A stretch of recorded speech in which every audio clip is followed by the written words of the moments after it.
Thank you everyone, and welcome to the next session, Market and Consumer Trend Data, using it to grow your business. Fresh Connections would like to thank Shep for sponsoring this session. It's much appreciated, and Shep are an integral part of our business, as we all know. Today we've got two speakers, two very qualified speakers to talk on this subject, one being Yahya Kanj from an Associate Director from the Nielsen Company, and the second speaker being Martin Kneebone, the Director of Fresh Logics. I'm going to get them up speaking as quickly as we can, as I've had experience with these guys before. They know how to use their time, and hopefully at the end of the day we'll get some questions. So first of all, I'd like to introduce Yahya Kanj, as I said, the Associate Director and Client Service from the Nielsen Company. Understanding the shopper has never been more important to the fresh produce industry. With over 10 years of shopper research experience working with the Nielsen Company, Yahya brings a wealth of knowledge to our industry. During his time, Yahya has worked extensively with both retailers and FMCG manufacturers across Australia and New Zealand, as well as more recently with the fresh produce industry. Yahya's experience lies in providing relevant market insight and recommendations to help build effective sales and marketing strategies and ultimately grow our businesses. Yahya, welcome.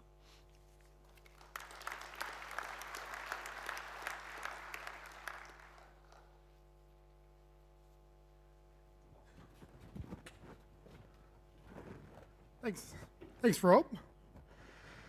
Good of you to join us this morning, Rob. When I found out this morning that Rob might be late for the emceeing of my section, I thought immediately that I saw Michael Worthington's worried face that I could probably go for the next hour introducing myself. So I appreciate the warm and flattering introduction. I've never heard my name mentioned so many times in an introduction, though, I have to say. You guys are probably wondering the word Yahya and what it means. It means to live on. It's like Vive la France. So very fortunate and very proud of my name and my origin. I guess today I'm really excited hearing the presentation from Lou this morning, because a lot of the messages that Lou was sharing with us this morning, there's a lot of connection, a lot of similarity, and that's a fantastic thing. And to me, it tells me that there is a light bulb moment that I'm seeing in this industry as I work more and more with a lot of you here. I guess 3 years ago when I first came into this industry, a lot of the feedback, a lot of the knowledge that we had was just hearsay. It was this person saying that, and another person saying a very different thing, and contradicting stories and arguments and debates, and the retailers have a different viewpoint. What I'm proud to say is, some of the messages that came through this morning in Lou's presentation around the price war and the competition that we're seeing in the market, and the importance of having more competition from the independents. I think that's a great thing. The question from one of the people in the audience around price and how we relieve some of those price pressures out there, it's all very, very, very good messages, and it all sort of sinks in together, and that to me is a light bulb moment. I mean, I've been in this industry for about 10 years in research and insights, and the one thing that makes me passionate about numbers and data and analysis is actually not the data, but it's actually the insights that you get out and the application of it afterwards. So that light bulb moment for me is what drives me about being passionate about this. And I hope today, in the next 15 to 20 minutes from the presentation that I'll share with you, that you yourselves walk away with a light bulb moment. So I've coined the presentation Staying Ahead of the Game, big trends to impact our industry. And I've purposely focused the message today about what we need to do, I believe, personally, as an industry going forward. We can learn about what's happened in the past, but more importantly, I want us all to walk away here from today thinking about what those opportunities are and how we can continue to grow and work together.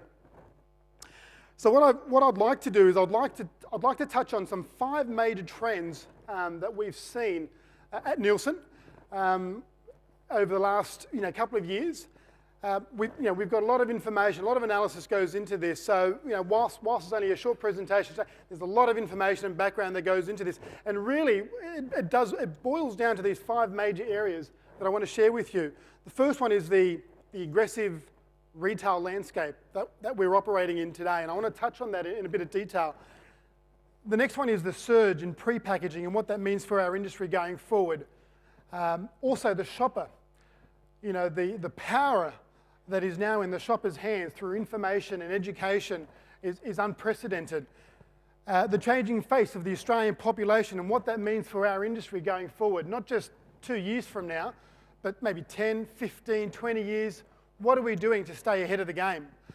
And last but not least, important is the high-speed development in technology that we're seeing all around us. I was at a shopper conference just a couple of weeks ago, and there was a big focus on technology and how that's reinventing how consumers and shoppers engage with our products on shelf, in store, and how important that is. And I hope today, that message comes across very clearly by the end of my presentation. All right, let me kick off with the retail. So it's probably not a surprise. It's been a pretty crazy 12 months, I would say, even a bit longer. As Lou mentioned, we've got a very concentrated market, and we already know this. As a result of that, these major retailers out there, you're talking Coles and Woolies, Aldi as well, and IGA. The major supermarkets are all out there to battle to win their share of customers, share of shoppers into their store.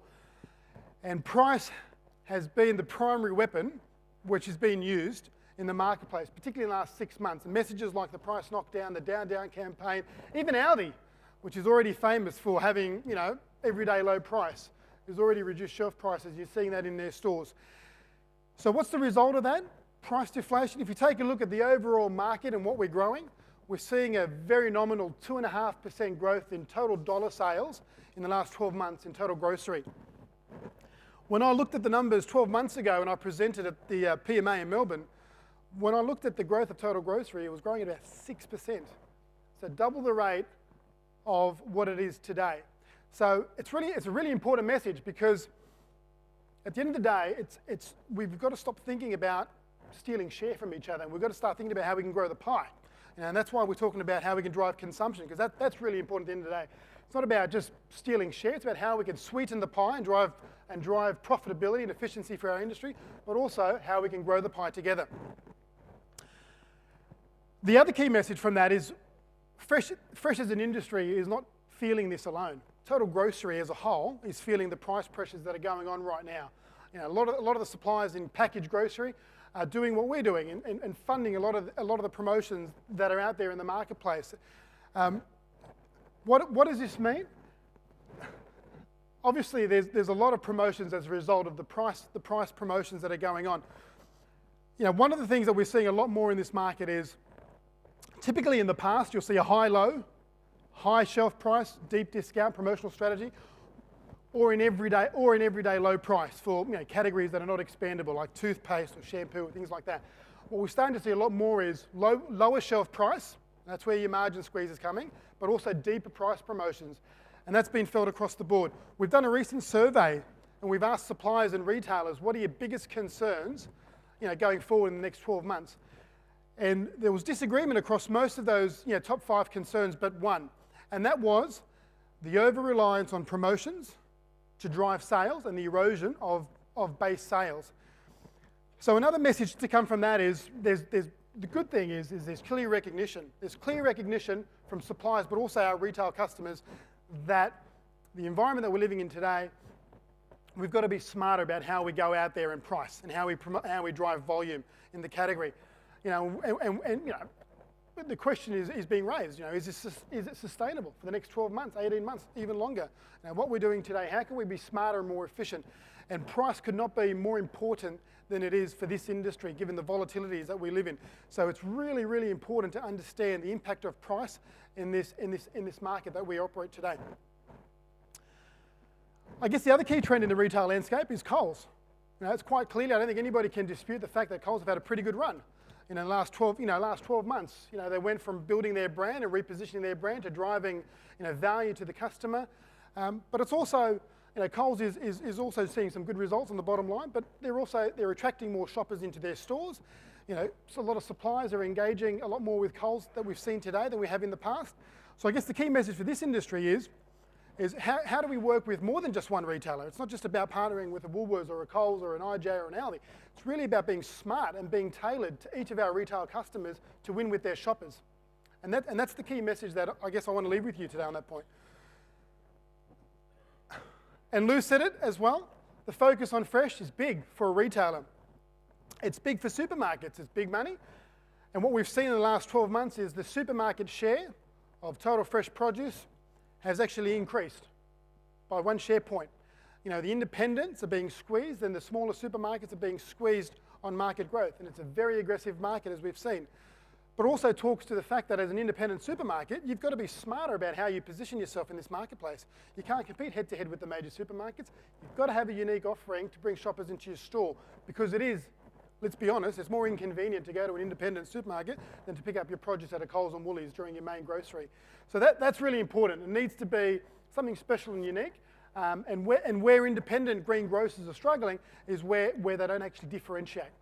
And that's very important going forward. So we're looking for some big challenges and big changes from SPAR going forward.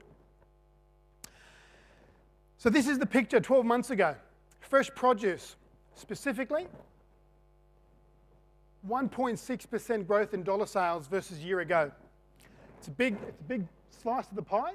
Almost 13% of total grocery sales is fresh produce. Looking at this 12 months ago, fresh produce was lagging behind pretty much every other grocery department. If you take a look at what's happening today, where fresh produce is, we've actually seen, in terms of dollar growth year on year, a slightly healthier growth in terms of absolute dollar growth in the last 12 months for Australia, 4.5%. New Zealand also seeing some very promising growth at 6%. But we're not seeing volume growth. Yeah, so I guess it tells you something as well. A lot of that is driven in the last quarter, particularly with the disasters that we've seen and the increase in prices. But where we've seen some really strong growth underlying that fresh produce trends are total vegetables, both in Australia and New Zealand. And fruit has actually lagged a little bit behind the rest of the market. And particularly dried fruit and nuts in Australia as well has also been pretty stagnant. So to me, that tells me there's a lot of opportunity, to grow even further going forward. And that's about being smarter with how we promote, how we price, what our product offering is in the marketplace. The other key thing I would like to call out here is, think about these numbers and what this means to your business. And as a benchmark, are we growing ahead of this market? Because if you're not, then that should tell you that there's opportunity to do better as a business. But if you are growing ahead, think about how you can leverage some of those success stories with your retail customers and continue to drive the categories. So which categories are driving the growth? Let's see if any of these are a surprise to you all.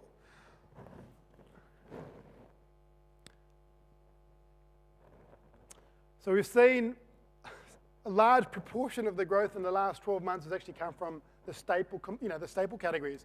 Apples and pears and citrus and berries have had, over the year have had a better run. In the vegetables, we've seen some pretty high double-digit growth in the staples and tomatoes and onions and herbs as well as pumpkins. What's driving that growth? I'll talk a little bit about how packaging and pre-packaging is influencing some of the trends that we're seeing and how that's helping to drive a premium in some of these categories a bit later on. Okay, so packaging. In the last 2 years, we've looked at some of the data. We've seen packaging continue to grow double digit. And loose produce, pretty much flat. And these trends aren't unique to Australia. We're seeing this offshore as well in other markets, in other developed markets. So total package, fresh produce has grown by 18% in the last 12 months versus a year ago. And it now accounts for, almost $1 in $4 or $1 in $5 of total fresh produce sales. But it's important to know that not any packaging works. Some categories have tried it, it hasn't worked. Now there needs to be a clear message around driving convenience. There needs to be a value add for the shopper. To take bananas or whatever produce, throw it in a plastic bag or shrink wrap it and sell it, to drive a premium doesn't really work. There needs to be a unique offering for the customer to be able to drive growth with pre-packaging. The other thing that we're seeing a bit more is around branded produce. And I get asked this question, quite a bit in terms of branded produce. As a market in Australia, it's still very small, but where we've seen branded produce work, again, is in smaller outlets and then make their way into the big supermarkets. We've also